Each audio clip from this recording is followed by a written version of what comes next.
হজে ভুল হলে কি করেন হাজিরা?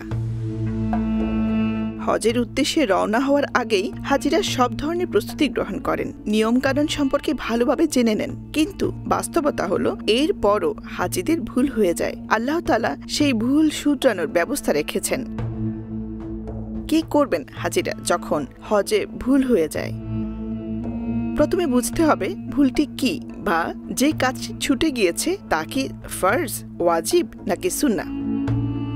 হজের সাথে সম্পৃক্ত একটি বিষয় হলো দম, অর্থাৎ দম দেওয়া। দম দেওয়া বলতে বোঝায় দুম্বা, ছাগল ইত্যাদি জবাই করে গরিবদের দান করা বা খাওয়ানো। হাজিদের কখন দম দিতে হয়? যখন হজে কোনো ভুল হয় তখন হাজিদের দম দিতে হয়। হজ কর্মসমূহে কয়েক প্রকার ভুল হতে পারে। ১. হজের কোনো ফরজ ছুটে যাওয়া। এক্ষেত্রে ক্ষতিপূরণ দিলে হবে না, হজ পুনরায় আদায় করতে হবে। যেমন কারো যদি আরাফায় অবস্থান ছুটে যায় তাহলে পরবর্তীতে আবার হজ পালন করতে হবে, তখনই কেবল ক্ষতিপূরণ সম্ভব।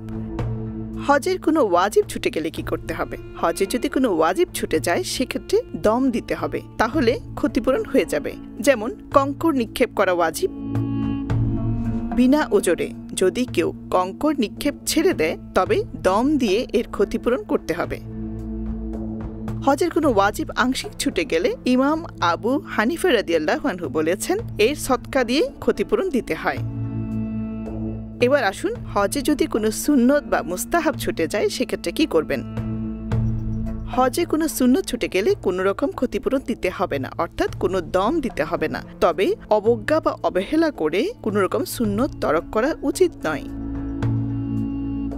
দর্শক, আজ এই পর্যন্তই। আমরা আগামী পর্বে অন্য কোনো বিষয় নিয়ে আবার হাজির হব ইনশাআল্লাহ। সে পর্যন্ত সবাই ভালো থাকুন, সুস্থ থাকুন, বশির টিভির সাথেই থাকুন। আমাদের এই কন্টেন্টগুলো শেয়ার করে অন্যকে জানতে সাহায্য করুন।